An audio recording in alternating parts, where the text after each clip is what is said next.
그렇게 하겠습니다. 자, 오늘 성경 말씀 함께 보시겠습니다. 성경 말씀 요한복음 14장 1절부터 6절까지 말씀입니다. 제가 한 절, 또 여러분 다음 절 말씀을 교독합니다. 너희는 마음에 근심하지 말라. 하나님을 믿으니 또 나를 믿으라.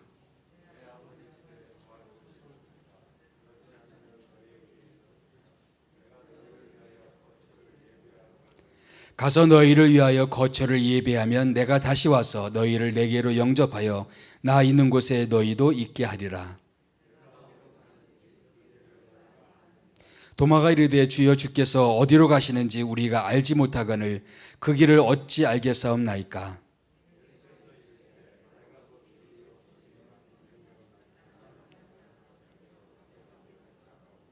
아멘. 여러분은 인생을 살아오면서 가장 슬펐던 순간들이 어떤 순간들이셨습니까? 아마 여러 가지가 있겠지만 보통 헤어지는 순간들이 또 인간에게는 가장 슬픈 순간들이 아닌가 싶습니다. 사랑하는 아버님을 떠나보내게 될 때, 혹은 자기 배우자를 또 떠나보내야 될 때, 심지어는 자기 자녀를 또 떠나보내야 될 때, 그 슬픔이란 것은 말할 수가 없겠죠.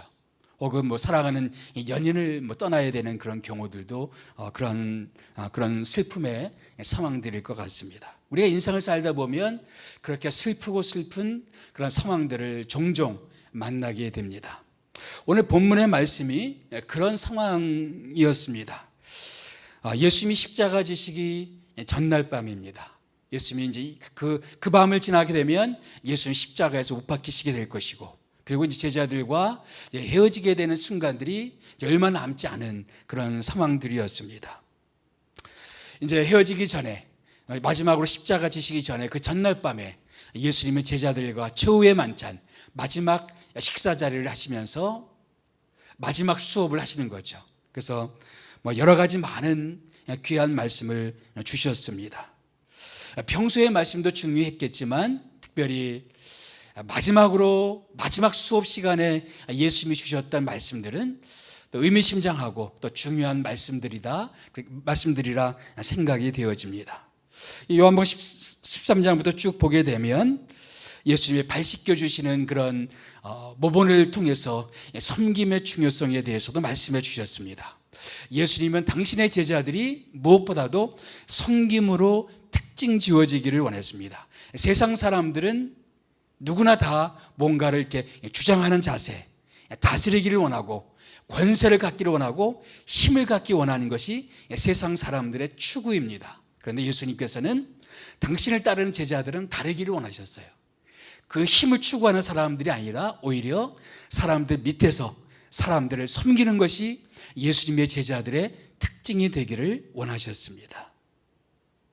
또 예수님의 마지막 수업 시간, 마지막 밤을 보내면서 제자들은 아마도 인간이라는 어떤 존재인가를 뼈저리게 느끼는 순간들이었을 것입니다. 그 마지막 밤에 예수님은 제자 중에 한 사람이 자기를 팔아 넘길 것을 말씀하셨어요. 또 수제자라 여겨졌던 베드로도 자기를 3번씩이나 부인할 것을 또 말씀하셨습니다. 당시에 이 식사 자리에서 베드로는 절대 그런 일이 없을 것입니다. 그렇게 장담을 했지만 바로 닭 울기 전에 3번씩이나 베드로는 예수님을 부인하게 되는 그런 결과를 또 보게 됩니다. 나중에 제자들이 그 마지막 밤, 마지막 예수님과의 수업 시간을 생각했을 때 참 인간이라 뭔가 이렇게 연약하고 이렇게 실패할 수가 있고 이렇게 신뢰할 수 없는 인간성, 죄성 혹은 연약성을 가지고 있는 것이 인간이다. 그렇기 때문에 하나님만을 의지해야만 되는 그런 인간 존재, 인간의 실존에 대해서 뼈저리게 생각해보는 시간들이지 않았을까 생각되어집니다. 또 한 가지, 이제 예수님께서는 제자들에게 내가 떠날 것이다 라는 메시지를 주십니다. 자신은 이때가 처음이 아니셨어요. 공식적으로 예수님께서 십자가에서 죽으실 것을 처음으로 말씀하신 것이, 제자들에게 처음으로 말씀하신 것이 가이사랴 빌립보에서 너희는 나를 누구로 하느냐 물어보시고, 베드로가 뭐라고 그랬죠? 주는 그리스도시요 살아계신 하나님의 아들이십니다. 고백을 듣고 나서 제자들에게 당신의 비밀을 알려주시죠. 이제 내가 예루살렘에 올라가게 되면 예루살렘의 장로들에게 붙잡혀서 십자가에 못 박혀 죽게 될 것이다. 그리고 3일 만에 다시 살아날 것이다. 그런데 이 예루살렘에서 죽게 되고 다시 살아날 것을 한 분만 말씀하신 것이 아니라 자세히 복음서를 살펴보면 3번씩이나 이 말씀을 하신 것을 볼 수가 있습니다. 그리고 마지막 6월절 때 예수님은 예루살렘에 올라가시면서 또 제자들에게 말씀하십니다. 이제 내가 예루살렘에 올라가게 되면 나는 거기서 죽게 될 것이다. 몇 차례에 걸쳐서 예수님은 자기가 죽게 될 것을, 자기가 제자들을 떠나게 될 것을 말씀하고 계셨습니다. 오늘 마지막 수업 시간에도 또 그 말씀을 주셨어요. 내가 이제 너희를 떠날 것이다. 너희는 나를 따라오지 못할 것이다. 이런 말씀을 주십니다. 이런 말씀을 듣고 있던 제자들의 심경은 어떠했을까요? 누군가는 예수를 팔아 넘긴다고 그러지, 누군가는 예수를 부인한다고 그러지, 예수님은 떠나고 더 이상 우리는 예수님을 따라갈 수 없다고 말씀하시지. 이런 말씀을 듣고 있던 제자들의 마음, 복잡한 마음이었을 것 같아요. 어떤 앞으로 우리는 어떻게 되는 건가 하는 그런 불안한 마음도 있을 것이고, 또 그동안 정말로 사랑하는 그 예수님을 따라왔는데 그 예수님께서 이제 돌아가시게 된다, 더군다나 십자가의 끔찍한 그런 죽음을 당하시게 된다, 이런 사실 앞에 제자들의 마음은 깊은 슬픔 가운데 있었을 것입니다. 그런 일들이 우리들에게도 정도의 차이가 있지만 우리들에게도 있을 수가 있죠. 정말 무슨 일이 일어날지 모르는 그런 두려운 마음들, 미래를 생각해 보면 뭔가 투명해 보이지가 않고 불안하고 두렵고 이런저런 염려와 근심이 많고, 앞으로 나는 어떻게 되는 거지? 내 노후는 어떻게 되는 거지? 앞으로 내 인생은 어떻게 되는 거지? 이런 생각들이 우리 가운데 떠오르기도 하고, 앞으로 나는 배우자를 만날 수 있을지, 결혼을 할 수 있을지, 직장을 가질 수 있을지, 그런 불안한 마음들이 우리들에게도 있을 수가 있죠.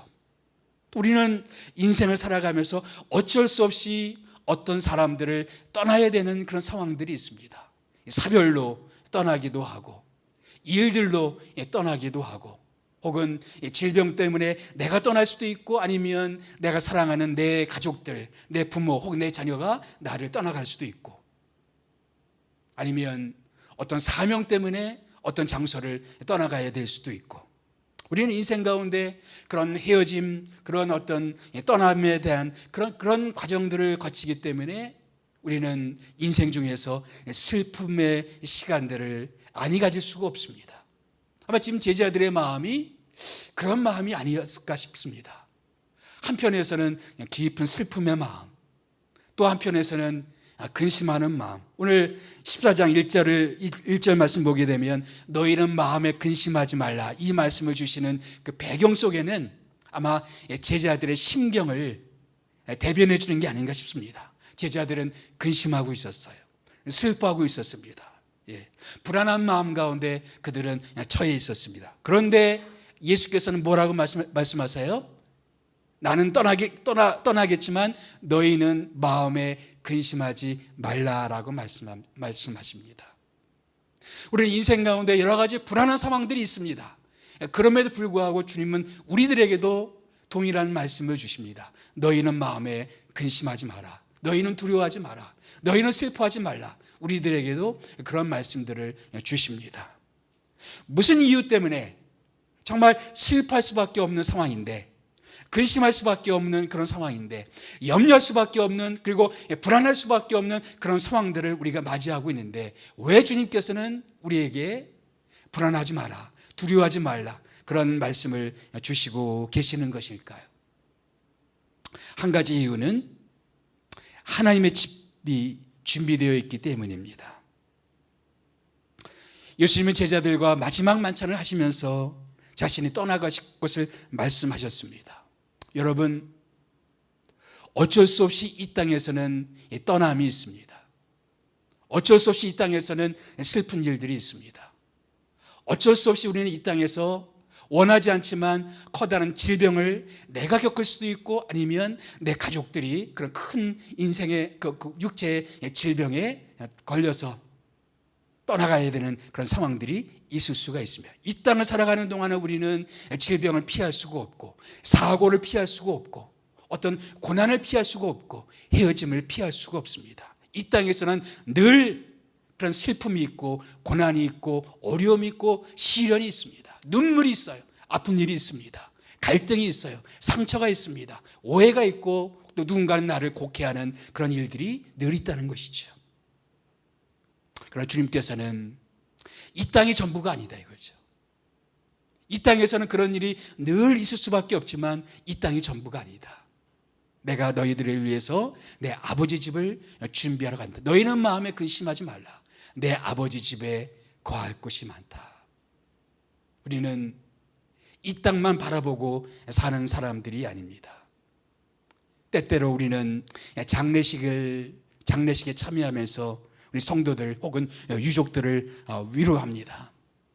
정말 죽음의 순간 앞에 다 슬퍼하고 있죠. 그렇지만 우리 그리스도인들의 죽음은 다르죠. 우리들에게는 다시 만날 재회의 소망이 있습니다.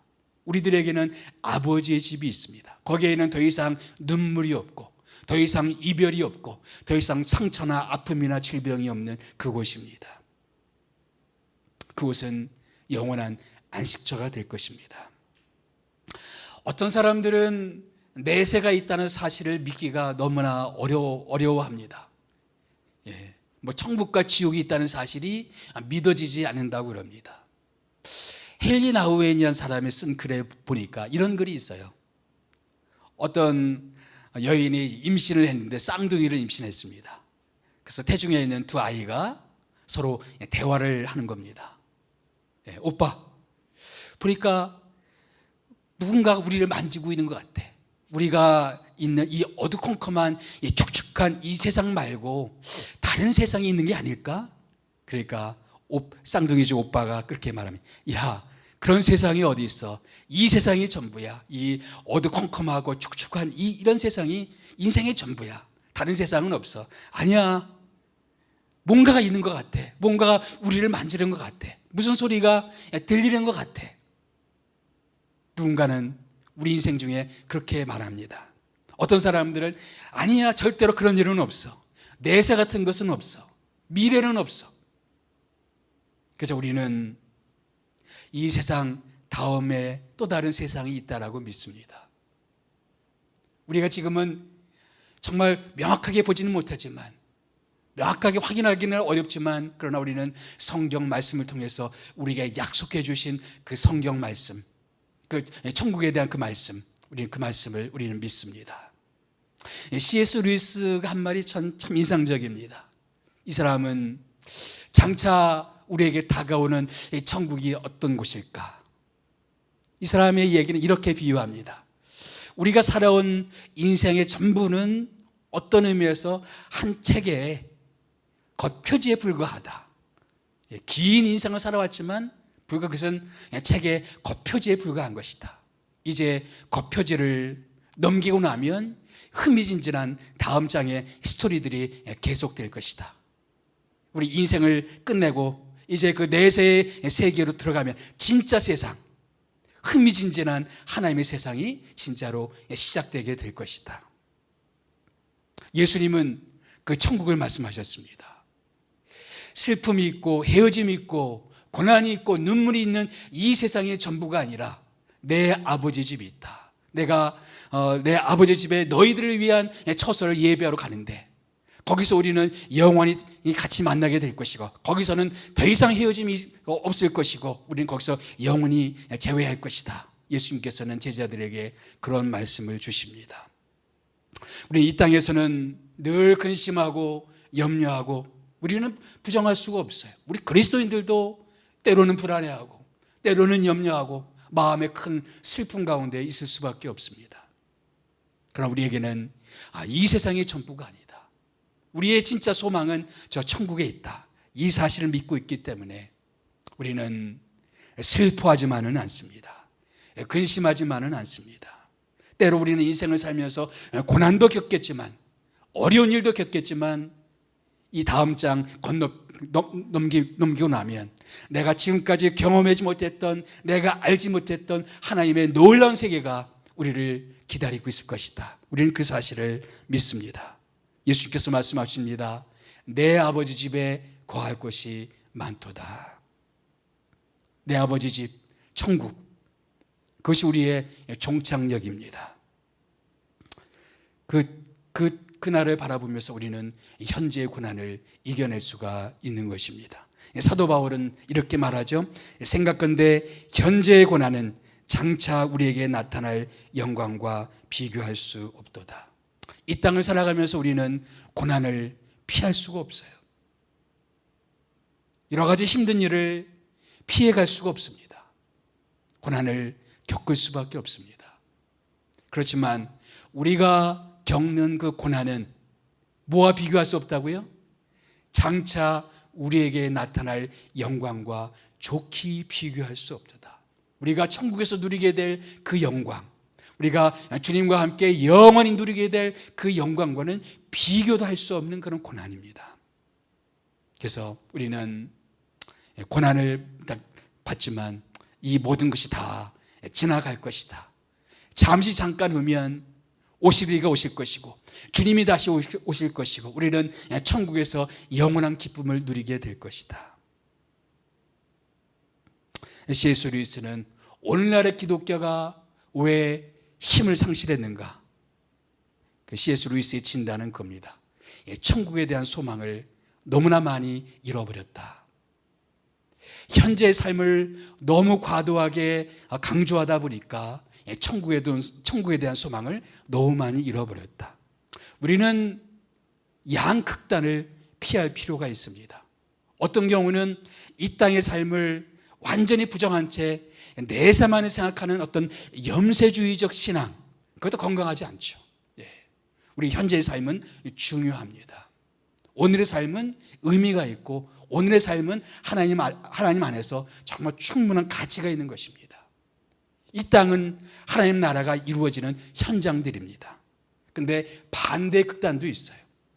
모든 관심, 모든 것이 다 현재에만 집중되어서 천국을 잃어버렸어요. 천국에 대한 소망을 잃어버렸어요. 재림에 대한 소망을 잃어버렸어요. 주님이 다시 오실 것에 대한 그 소망을 잃어버렸어요. 그 소망을 놓쳐버리니까 이 세상이 전부처럼 보여요. 이 세상의 고난이 전부처럼 보이고 우리가 받는 상처가 전부인 것처럼 보이고 우리의 힘든 일이 전부인 것처럼 보이고 이 모든 것이 다 크게만 보이는 거예요.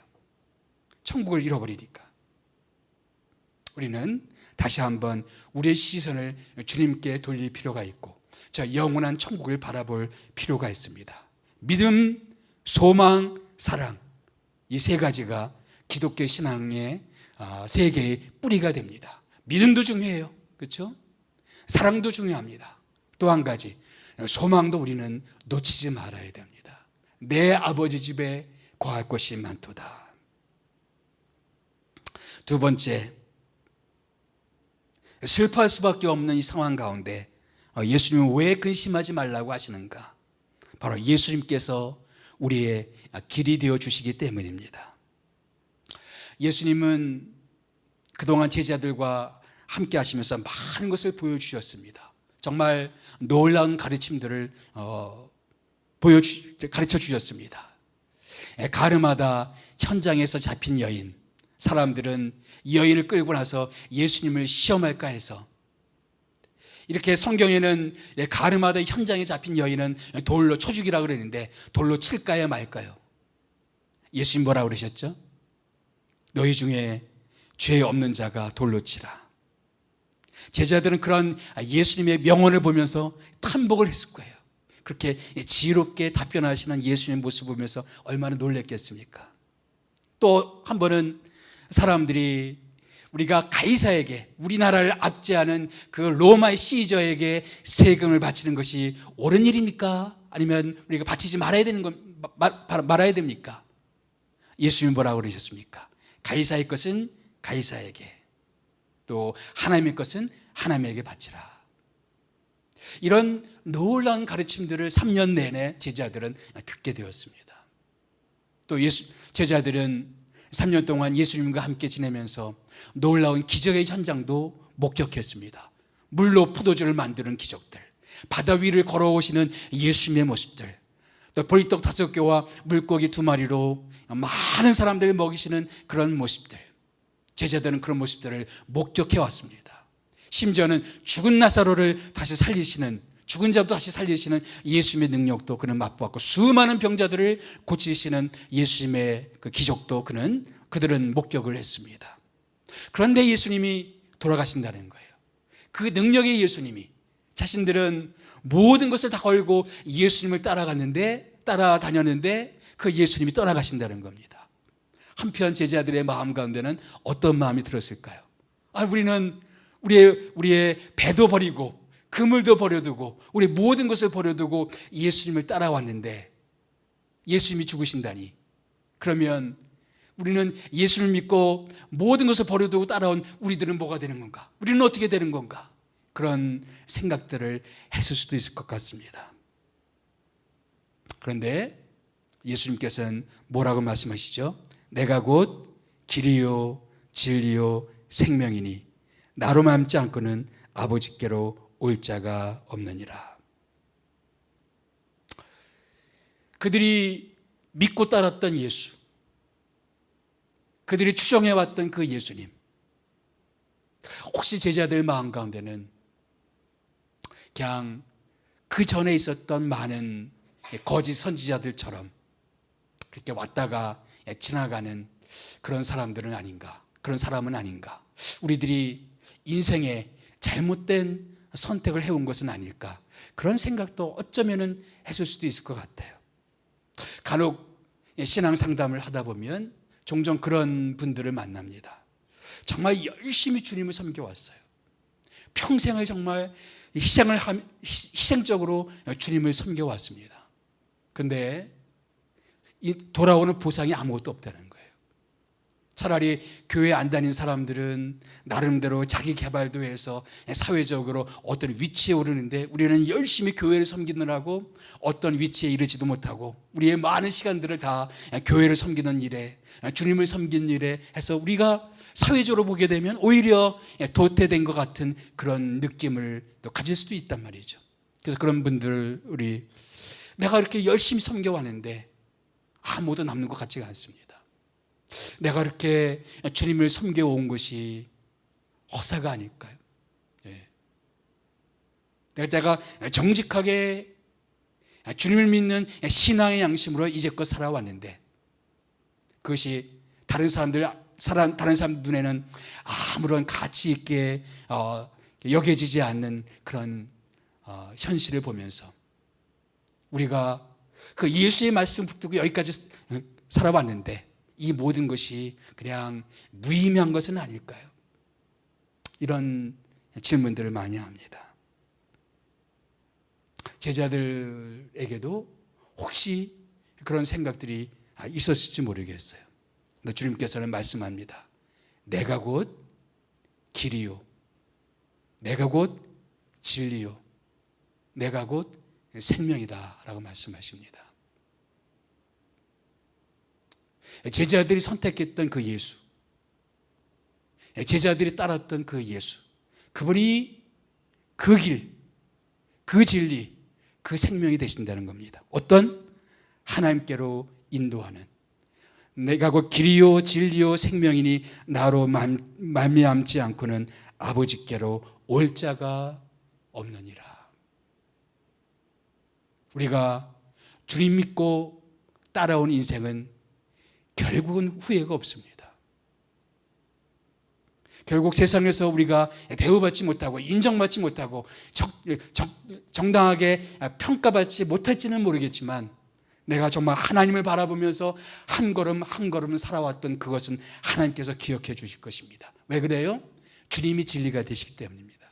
주님이 우리의 길이 되시기 때문이다. 우리가 그 주님을 믿고 따라왔다면 그 길이 진짜 길이고 그 진리가 진짜 진리고 그것이 바로 진짜 생명이기 때문에 우리의 걸음들은 결코 헛걸음이 아니다라는 것입니다. 사람들은 예수에 대해서 많은 의문을 제기했습니다.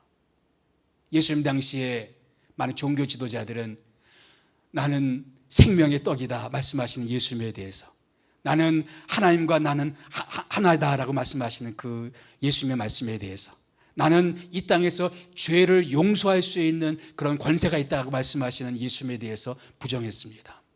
아니, 죄를 용서한다는 것은 오로지 하나님만 하실 수 있는 건데 어떻게 감히 인간이 죄를 용서한다고 말하는가? 그래서 예루살렘에 있었던, 유대 땅에 있었던 종교 지도자들은 예수님을 신성 모독자라고 그렇게 판단을 했었어요. 그래서 십자가로 몰고 간 것입니다. 예수님은 나와 하나님은 하나다라고 말씀하십니다. 나를 보지 않고는 아버지를 본 자가 없다라고 말씀하십니다. 여기 오늘 9절 말씀 보게 되면 나를 본 자는 아버지를 보았거늘 어찌하여 아버지를 나에게 보이라느냐. 10절 말씀 보게 되면 내가 아버지 안에 거하고 아버지는 내 안에 계신 것을 내가 믿지 아니하느냐. 11절 내가 아버지 안에 거하고 아버지께서 내 안에 계심을 믿으라. 그렇지 못하겠거든 행하는 그 일로 말미암아 나를 믿으라. 14절 말씀 내 이름으로 무엇이든지 내게 구하면 내가 행하니라. 너희들이 하나님께 기도하고 있지, 내 이름으로 기도해. 그러면 내가 다 행할 것이야. 어떤 사람들이 보기에는 너무나 과감한 예수님 말씀이었어요. 그동안 유대인들은 하나님께 기도해 왔는데 예수님께서 너희들은 내 이름으로 기도해라. 그러면 내가 다 행할 것이다. 결국은 그 예수가 누구인가 하는 질문입니다. 제자들이 따라왔던 그 예수는 과연 어떤 분인가? 그냥 좋은 선생님, 훌륭한 선생님, 좋은 말씀 많이 해주시고 혹은 특별한 능력이 있어서 무슨 기적을 행하시는 그런 정도의 분이 아니라는 거예요. 예수님이 마지막 순간에까지 제자들에게 강조하고 싶었던 것은 뭐냐면 나는 하나님이다라는 거였어요. 내가 진리고 내가 생명이고 내가 그 길이 되고 내가 하나님이다. 이 메시지를 전하셨던 것입니다. 그렇기 때문에 내가 그동안 내가 말해왔던 것들 그것이 진리고 내가 행해왔던 것들 그것이 길이 되고 내가 너희들 보여줘왔던 것들 그것이 너희들의 생명이 될 것이다 말씀하고 계시는 것입니다. 예수님이 우리의 길이 되십니다. 예수님이 우리의 진리가 되어주십니다. 그러므로 예수님을 믿고 예수님을 따르는 그 모든 선택은, 예수님을 향한 모든 선택은 후회가 없을 줄 믿습니다. 세 번째, 근심할 수밖에 없는 상황 가운데 우리는 슬퍼하지 않을 수 있는 또 한 가지 이유, 성령께서 우리를 도와주실 것이기 때문입니다. 예수님은 말씀하십니다. 내가 떠나도 너무 걱정하지 마라. 왜? 내가 누군가를 보낼 것이다. 누구예요? 보혜사 성령님이시죠. 성령님을 보내주실 것을 말씀하십니다. 이어령 씨 얼마 전에 작고하셨는데 이어령 씨가 쓴 아들이여 이 산하를 이라는 그 책이 있어요. 거기 아주 재미있는 스토리가 하나 있습니다. 어떤 시골 동네에 할아버지 한 분이 계셨는데 수염이 긴 할아버지셨어요. 어느 날 동네 꼬마가 할아버지는 주무실 때 수염을 이불 안에 놓고 주무세요? 이불 밖에다 놓고 주무세요? 할아버지는 한 번도 그 생각을 해본 적이 없거든요. 내가 이불 속에다가 수염을 놓고 자는지 이불 밖에다가 놓고 자는지 나도 모르겠다. 오늘 밤에 내가 자보고 내가 얘기해 줄게. 근데 밤새도록 잠을 못 잤다는 거예요. 내가 이 수염을 내가 이불 속에 집어넣어야 될지 이불 밖으로 놔야 될지 한 번도 생각해 보지 않았던 건데 갑자기 생각해 보니까 너무 인생이 복잡해진 거예요. 네. 어떤 면에서 성령님이 그러하신 것 같습니다. 우리가 예수 믿을 때 하나님께서 우리에게 성령님을 보내주세요. 그래서 성령님은 우리 안에 내주에 계십니다. 그래서 예수님은 육신적으로 내 눈앞에 안 계시지만 그러나 내 안에 누가 계세요? 성령께서 계시죠. 근데 성령께서 내 안에서 어떤 모습인지 우리는 의식하지 못하고 살 때가 참 많아요. 그래서 성령께서 나에게 무엇을 말씀하신 것인지, 나에게 무엇을 행하고 계신 것인지 때때로 너무 생소하게 느껴질 때가 많습니다. 너무나 함께 해온 그런 삶이기 때문에 그 성령께서 낯설게 느껴질 때가 참 많이 있습니다. 그러나 예수님의 말씀은 아주 명쾌합니다. 내가 떠나가게 되면 너희들에게 성령을 보낼 것이다. 그러므로 모든 예수 믿는 자들 마음속에는 성령님이 계시는 줄 믿습니다. 아멘. 여러분의 마음속에 성령께서 계십니까? 예. 그 성령께서 계시는데 오늘 16절 말씀 같이 읽어볼까요? 시작. 내가 아버지께 구하겠으니 그가 또 다른 보혜사를 너희에게 주사 영원토록 너희와 함께 있게 하리니. 보혜사, 이 보혜사란 말이 파라클레토스란 말인데, 파라라는 말은 옆에, 곁에 이런 말이고, 클레토스란 말은 부른다, 돕는다 그런 뜻입니다. 다시 말하면 우리 옆에서 우리에게 말씀하시는 분 혹은 도와주시는 분. 우리 천로역정 순례길을 보게 되면 절망의 늪이 있습니다. 절망의 늪에 크리스찬이 절망의 늪에 빠졌어요. 그런데 누군가가 손을 내밀어서 이 크리스찬을 절망의 늪에서 끄집어냅니다. 그 사람의 이름이 헬프, 도움이란 사람이에요. 우리는 천로역정길 순례길을 설명하면서 이 도움은 누구를 말하는가? 바로 성령님을 상징한다라고 이렇게 설명합니다. 그래서 인생의 절망 가운데 빠졌을 때 우리의 손을 잡아서 우리를 일으켜 주시는 분, 절망 가운데 우리를 끄집어내시는 분, 그분은 바로 성령님이시다. 내 옆에 계셔서 때로는 어떤 사람들을 통해서 절망 가운데 나를 나오게 하기도 하시고, 때로는 어떤 책이나 어떤 사건이나 어떤 일들을 통해서 우리가 절망 가운데서 나올 수 있도록 내 옆에서 나를 도와주시는 그런 분. 이제 예수님은 떠나가고 예수님은 이제 육신적으로 제자들 가운데 함께 있지 못하시지만, 그러나 성령께서 계시면, 성령님이 오시게 되면 큰 축복 하나가 있습니다. 예수님이 이 땅에 계실 때보다 더 좋은 축복 하나가 있어요. 그게 뭘까요? 예수님이 계실 때는 여기 예루살렘에 계시면서 동시에 저 갈릴리 땅에 계실 수는 없었어요. 이렇게 예루살렘에 계시면 갈릴리를 떠나셔야만 됐습니다. 동시에 같은 장소에 있을 수는 없습니다. 여기서 이 사람을 만나게 되면 저쪽에서 다른 사람을 육신을 입고 있는 동안에는 만나실 수가 없었습니다. 육신의 한계 가운데 있으셨어요. 그런데 성령님이 오시면 어떻게 될까요? 동시에 누구든지 만날 수가 있고, 동시에 누구의 이야기도 들어줄 수가 있고, 동시에 누구의 기도도 함께 들어줄 수가 있고, 그리고 함께 기도해 줄 수가 있고, 우리를 붙들어 줄 수가 있고, 우리 옆에서 우리와 함께 해줄 수 있는 분. 그동안 예수님께서 보혜사로 계셨어요. 여기 보면 다른 보혜사라고 했죠. 다른 보혜사. 이 말은 뭐냐면은 여태까지 누가 보혜사였어요? 예수님이 보혜사였어요. 예수님이 제자들 옆에 있으면서 제자들에게 말씀해 주시고, 제자들을 이끌어 주시고, 제자들을 인도해 주었단 말이에요. 그런데 이제 다른 보혜사를 보내주시는 거예요. 그 보혜사가 누구예요? 성령님. 그 성령께서 우리 안에 계셔서 우리를 이끌어 주시고 우리를 도와주신다라는 것입니다.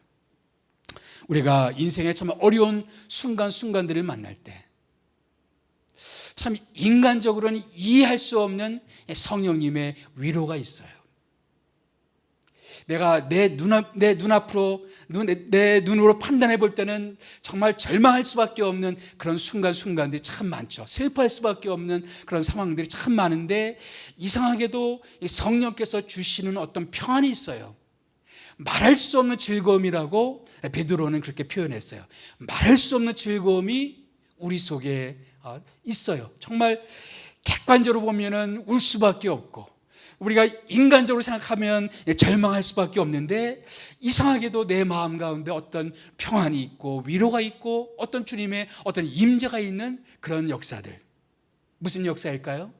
바로 성령님의 그 역사이죠. 제가 존경하는 어떤 분의 글을 읽다가 참 마음에 깊은 감동을 받은 적이 있습니다. 이분은 가족의 참 애환이 참 많았습니다. 어머니가 자기 눈앞에서 돌아가시고 사랑하는 세 분의 형님들이 자기 눈앞에서 급사하는 것을 목격했습니다. 6.25 때 어떤 전선을 넘나들면서 그렇게 남하를 했는데 아버지가 가족들 보는 눈앞에서 곤상당에 의해서 학살당하는 그 현장도 눈으로 목격을 했습니다. 또 자기 동생이 있었는데 불놀이 하다가 그냥 불에 타 죽었어요. 또 다른 동생은 옆에 그 산에 목재를 쌓아놓는데 그 목재들이 갑자기 무너지는 바람에 또 다른 동생이 또 죽게 되었습니다. 그분이 글을 쓰기 2년 전에는 자기의 동생이 어느 고등학교에서 평생을 참 성실하게 살아왔는데 그 동생이 간암으로 죽게 되는 것도 목격을 하고, 바로 그 글을 쓰는 그 전해에는 자기 딸이 위암으로 157일간의 사투를 벌이다가 죽게 되는 그런 일들을 겪게 되었습니다. 그리고 글을 쓰던 그 해에는 자기 동생, 또 다른 동생이 죽고 또 막내 동생이 간경화로 시한부 인생을 또 살게 되는 그런 것을 눈으로 다 목격하는 거예요. 수많은 죽음과 애통과 질병과 사고와 이런 끔찍한 일들이 이분 앞에 계속 연속이 되었습니다. 그런데 이분이 쓰는 글 가운데 감동적인 모습은 이것입니다. 제가 그대로 읽어보겠습니다. 정직하게 고백하면 나는 하나의 얼굴로는 웃고 다른 얼굴로는 운다. 내 영은 주님을 찬양하고 기뻐하고 감사하며 깊은 곳에서 샘물같이 환하게 솟는다. 그러나 다른 마음의 하늘에서는 비가 끊임없이 내리고 있다. 옆을 보면 정신찬련증에 걸릴 것 같고 위를 보면 현기증이 나고 내 안을 들여다보면 죄와 추한 것들이 있고 과거는 회한과 슬픔뿐이고 미래는 안개처럼 불확실하고 불안하다. 나는 주님을 바라봐야 한다.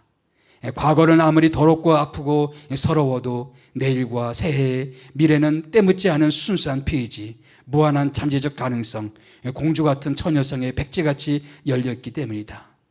시집가는 처녀처럼 새날을 맞이하는 새집에서 새살림을 꾸려 새 사랑을 살자. 한 해 한 해를 사는 것이 아니다.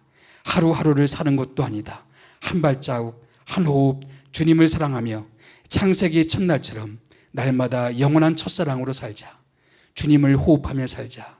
내게 깊은 위로와 감사와 찬송과 평안이 있다. 그것은 내게서 나온 것이 아니라 성령의 은혜로 내게 주시는 것들이다. 바로 CCC 한국대학생 선교회를 이끄셨던 김중권 목사님의 예수 칼럼에 나오는 글입니다. 너무나 힘겨운 인생살이를 살아오셨어요. 그래서 한쪽 마음에서는 웃고 한쪽 마음에서 운다 그랬습니다. 한쪽에서는 주님 주시는 그 마음 때문에 기뻐하고 즐거워하고 찬양하고 감사하지만 또 인간인지라 또 다른 한편에서는 아파하고 힘들어하고 고통스러워하는 그런 모습들이 있습니다. 그럼에도 불구하고 우리가 완전히 절망 속에 빠지지 않을 수 있는 그 이유가 뭘까? 주께서 보내주신 성령 하나님께서 우리 안에 계셔서 우리 안에 주의 평안을 주시고 주의 은혜를 주시고 나를 붙들어 주셔서 오늘을 살아갈 수 있는 힘을 주시고 내일을 향해서 도전할 수 있는 그런 능력을 주시고 용기를 주셔서 우리로 하여금 담대하게 살아갈 수 있도록 하시는 그 힘. 아마 제자들 떠나는 예수님 마음도 불안했을 것 같아요. 그 밤에 보면 한 제자는 예수를 팔고 한 제자는 예수를 부인하게 될 것이고, 다른 제자들은 다 군병들이 오니까 다 도망가 버리는 그렇게 연약하고 연약한 제자들이었습니다. 그런 제자들을 두고 이제 떠나가셔야 되는 예수님의 마음도 참 복잡하셨을 것 같아요. 그럼에도 불구하고 성령께서 오시면 성령께서 그 연약한 제자들을 도와주실 것이고, 실제로 이들이 성령을 경험하고 오순절을 체험하면서부터 이들이 놀랍게 변화됩니다. 그렇게 연약한 제자들이, 그렇게 예수님을 부인했던 그 제자들이 담대하게 주의 복음을 전하는 믿음의 용사들로 변화되는 모습을 볼 수가 있습니다. 여러분, 우리는 이 땅을 살아가면서 슬픔을 안 겪을 수가 없습니다. 고난을 안 겪을 수가 없어요. 우리 인생을 살아가면서 누군가는 떠나보내야 되고, 힘든 일은 겪을 수가 있고, 우리는 눈물을 흘려야 될 때가 있고, 그리고 고통스러운 현실을 마주해야 될 때가 있고, 미래는 불안하고 암울할 수가 있고, 그럼에도 불구하고 그 성령께서 나와 함께 하신다는 사실, 그리고 내가 믿고 있는 그 예수는 그 어떤 것과도 비교할 수 없는 진리요, 길이요, 진리요, 생명이 되시는 그 예수님 붙들고 언제까지 우리가 내 아버지의 집 천국에 이르는 그날까지 한 걸음 한 걸음 살다 보면, 때가 되면 주님께서 우리의 모든 눈물을 다 닦아주실 것이고, 우리의 마음을 위로해 주실 것이고, 그리고 우리에게 영원한 주님의 기쁨, 영원한 주님의 축복을 주실 줄 믿습니다. 그 나라를 바라보면서 오늘을 승리했으면 좋겠습니다. 아멘. 다 같이 자리에서 일어나셔서 함께 찬양하겠습니다. 허무한 시절 지날 때 함께 찬양합니다.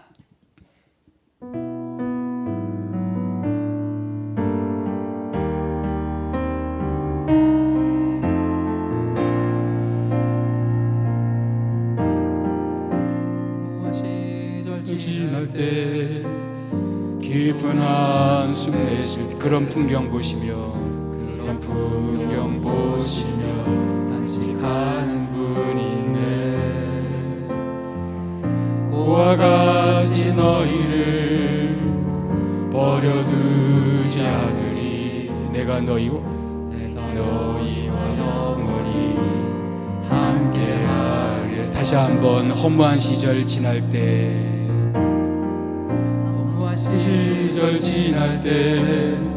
깊은 한숨 내쉴 때 그런 풍경 보시며 단식하는 분이 있네. 고와 같이 너희를 버려두지 않으리. 내가 너희와 영원히 함께하리라. 성령이 오셨네. 성령이 오셨네. 내 주에 보내실 성령이 오셨네. 우리 인생 가운데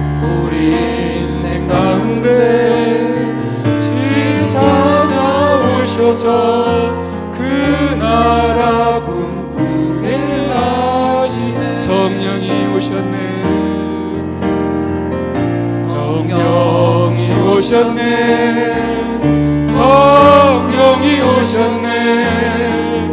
내 주에 보내실 성령이 오셨네.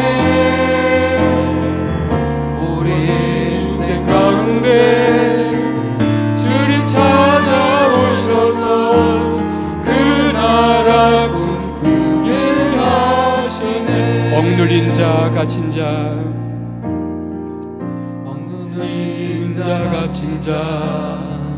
자유함이 없는 피난처가 되시는 성령님 계시네. 주의 영이 계신 곳에 참 자유가 있다네. 진리의 영이신 성령이 오셨네. 성령이 오셨네.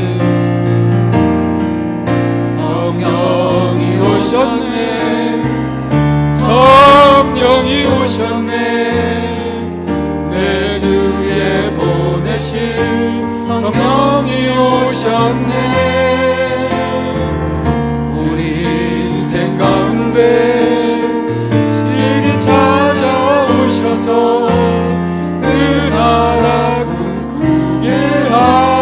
오셨네. 성령이 오셨네.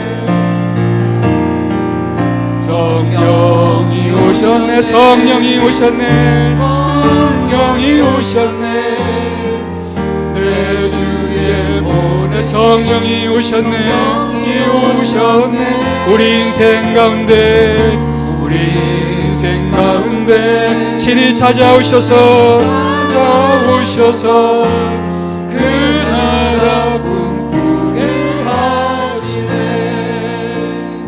함께 기도하겠습니다. 여러분, 우리가 살아가는 우리의 인생 고난이 없을 수가 없습니다. 우리 인생 살아가면서 이런저런 슬픈 일들을 겪을 수밖에 없습니다. 고통이 있고 아픔이 있고 헤어짐이 있고 슬픔이 있고 그리고 눈물이 있고 그리고 뼈 아픈 그런 갈등들이 있을 수가 있습니다. 그럼에도 불구하고 주의 거룩한 성령께서 우리를 찾아오셔서 우리 가운데 용기를 주시고 평안을 주시고 주의 나라의 그 기쁨을 허락해 주시면 우리는 이길 수가 있습니다. 우리는 일어날 수가 있습니다. 우리는 절망 가운데 다시 한번 일어날 수가 있는 줄 믿사오니 이 시간에 함께 기도하실 때 하나님 우리를 일으켜 주시옵소서. 주의 거룩한 성령님으로 우리를 붙들어 주셔서 우리의 절망 가운데 무너진 자들이 아니라 다시 일어나서 주님 바라보는 자가 되게 도와주시고 그 하나님 나라 천국을 바라보는 자들이 될 수 있도록 역사하여 주시고 우리의 길과 진리와 생명 되시는 그 예수를 붙들고 살아가는 저희들 될 수 있도록 역사하여 주옵소서. 함께 시간 기도하겠습니다. 오 하나님 아버지, 이 시간 기도합니다. 아버지 하나님, 주의 거룩한 성령을 보내어 주셔서 아버지 하나님 그 거룩한 성령으로 말미암아 우리 심령을 다시 한번 강건하게 하여 주시옵기를 원합니다. 주님이 함께 하시면 우리는 모든 절망 가운데서 다시 한번 일어날 수 있는 줄 믿사오니 주여 시간 우리들 막 심령들 가운데 하나님의 영으로 채워주시고 하나님의 은혜로 채워주셔서 아버지 하나님 우리가 이 세상을 바라보는 자들이 아니라 하나님을 바라보는 자들이 되게 도와주시고 아버지 우리가 정말 우리 자신을 바라보는 자들이 아니라 영원한 천국을 바라보는 자들이 될 수 있도록 하나님 함께하여 주시옵기를 주님 앞에 간절히 기도합니다. 아버지 하나님 이 시간 우리의 심령들을 주장하여 주시고 우리의 영혼을 주장하여 주셔서 아버지 하나님 우리 심령 가운데 성령을 보내어 주시기를 원합니다. 성령으로 충만케 하여 주시옵소서. 성령의 은혜를 허락하여 주시옵소서. 그래 아버지 하나님 우리의 모든 것들 속에서 승리할 수 있도록 함께하여 주시기를 원하오니 좀 도와주시옵소서. 또 우리 기도하실 때 우리 조용히 우리 마음 가운데 우리 가슴에 손을 얹고 조용히 이렇게 기도했으면 좋겠습니다. 하나님, 내 마음에 고통이 있습니다. 내 마음에 근심이 있습니다. 주님께서는 우리에게 너희는 마음에 근심하지 말라 말씀하셨지만 우리는 여전히 근심하고 여전히 불안해하고 두려워하고 염려합니다.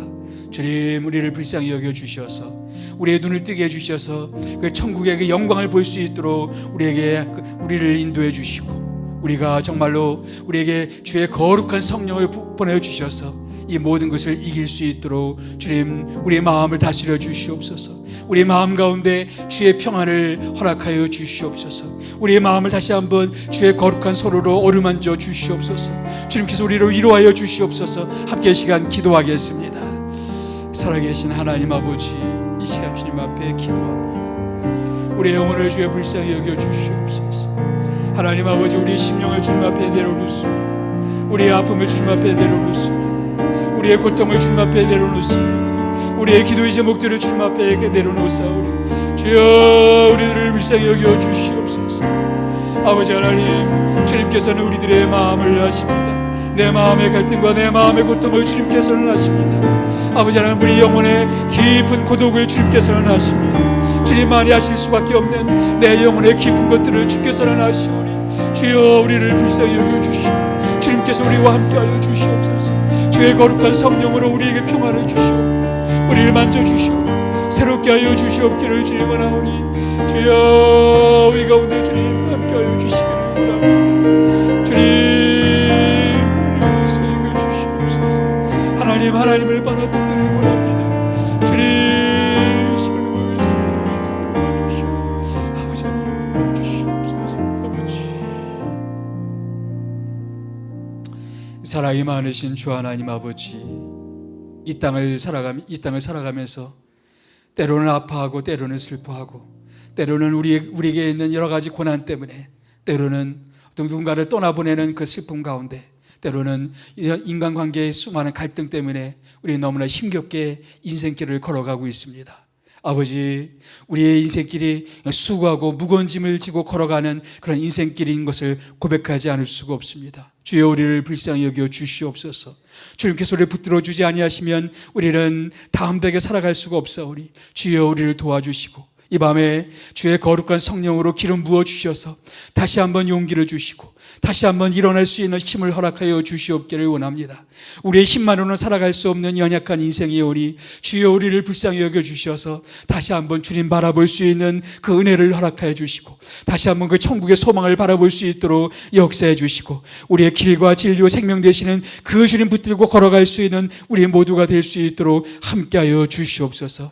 결코 우리의 길과 진리와 생명 되시는 그 예수님을 붙잡는 우리의 손을 놓지 않도록 도와주시옵기를 원합니다. 아버지 하나님, 결코 후회가 없는 우리의 선택, 결코 우리가 후회할 수 없는 우리의 선택인 줄 믿사오니 주여, 우리가 주님을 붙들기를 원합니다. 진리 되신 주님을 우리가 붙들기를 원하오니 끝까지 주님 앞에 충성을 다할 수 있도록 도와주시옵소서. 주님 날아가는 그날까지 우리 끝까지 예수 붙들고 걸어가는 우리가 될 수 있도록 역사하여 주시옵소서. 세상적으로는 때로 우리가 참 여러 가지로 힘겨운 마음들을 가질 수밖에 없지만 그럼에도 불구하고 우리가 예수를 믿고 걸어가는 길은 결코 후회함이 없다는 주의 말씀을 붙들고 끝까지 충성을 다하는 우리 모두가 될 수 있도록 우리 가운데 함께하여 주시옵기를 원하오니 주여, 도와주시옵기를 원합니다.